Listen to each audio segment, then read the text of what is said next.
Hi there, and very happy to see you on our channel again. Today we give you a piece of breaking news from OK Magazine. Meghan Markle and Prince Harry's funding demanded to be stopped following damaging book. The reputation of all the royals has been damaged by the book on the Duke and Duchess of Sussex's departure from the royal family, according to the CEO of Republic.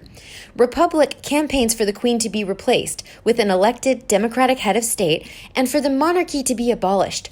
The organization's CEO, Graham Smith, told OK Magazine that members of the royal family come across as needy and immature in the book Finding Freedom, a biography focused on the relationship of Meghan Markle and Prince Harry from early days until their departure from royal life. Mr. Smith said regarding Finding Freedom, "I haven't read it, but I have seen bits and pieces from the news. From what I have read, it is damaging to the reputation of all the royals, really. I think they all come across as fairly needy, sensitive, immature, and worrying about things that are really trivial. I don't think Meghan and Harry have done themselves any favors over the last few years since leaving the royal household. Whatever royal funding they are still getting needs to be stopped."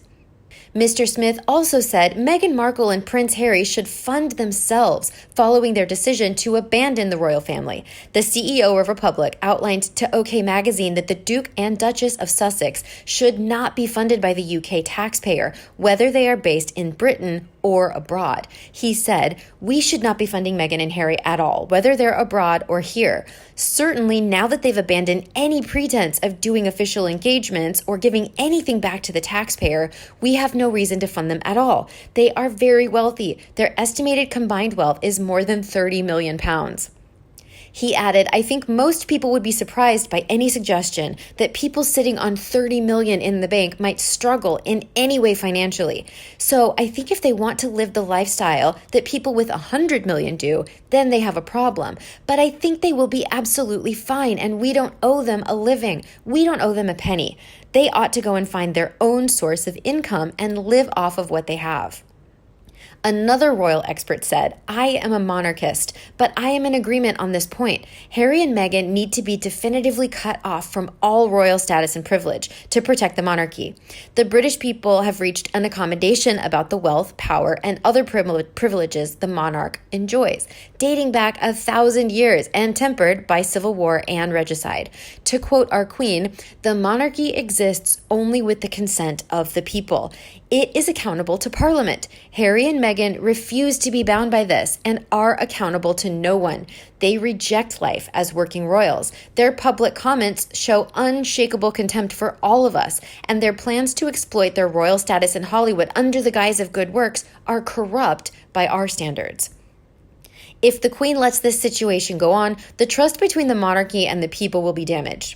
They should have no titles, roles granted by the Queen, place in the succession, or money from the royal purse.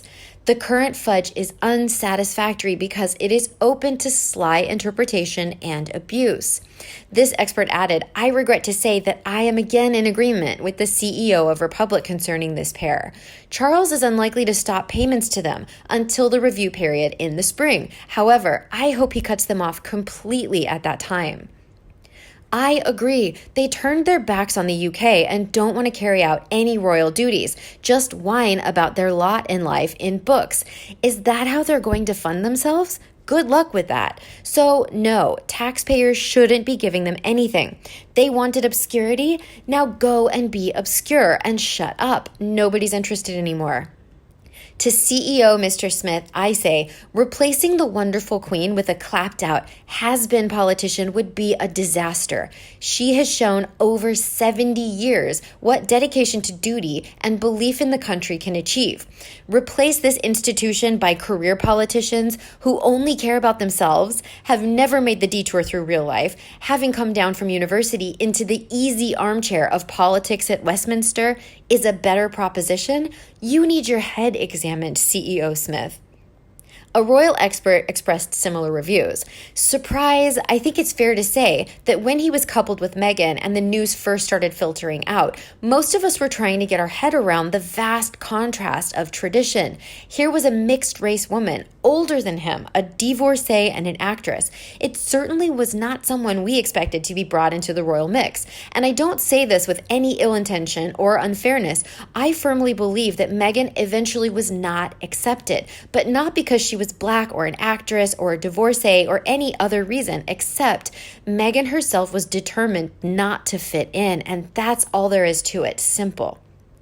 Even we oldies have learned to live with the times. The monarchy has been changing, albeit slowly, but changing nonetheless. So whereas years ago it may have been expected that the boys would marry an English rose, so to speak, with good pedigree and understanding of British culture and traditions, that perception has gradually changed. William more or less hit the mark by marrying Kate, although even she, with her pedigree, came into much criticism in the early years. This is, I'm afraid, what comes with the royal territory.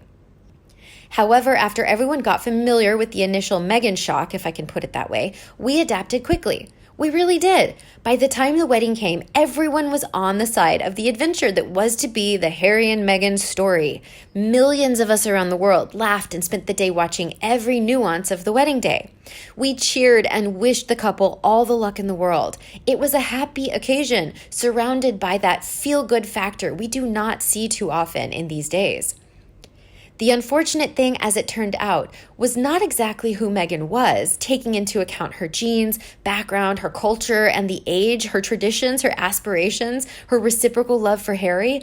No, the unfortunate thing in my eyes is that Meghan was not prepared to change as she needed to change to fit into a completely different life, which required by trying to fit into the British monarchy. For her own reasons, she could not see her way clear to adapting, coming from the freer, pushier life of an American. She did not want to go that extra mile to fit in, or maybe she did, and she just didn't have the ability to. Another royal fan commented, I am horrified by this Meghan Markle and Prince Harry bungling debacle, but also I can't go along with the vitriol spilled about the stepping away of both of them. I just hate to see this seemingly clueless man being apparently pushed into a situation from which he will have great difficulty retreating. I really hope that something happens to bring him to his senses so that this situation isn't allowed to continue to fester in an ongoing manner. All right, it's your turn. What do you think about this royal expert point of view? Please let us know in the comment section below where we discuss them together. Remember to like and share this with anyone you think will also love it. And as always, subscribe to our channel for all the latest news on the royal family right here. Thanks for watching and see you in the next video.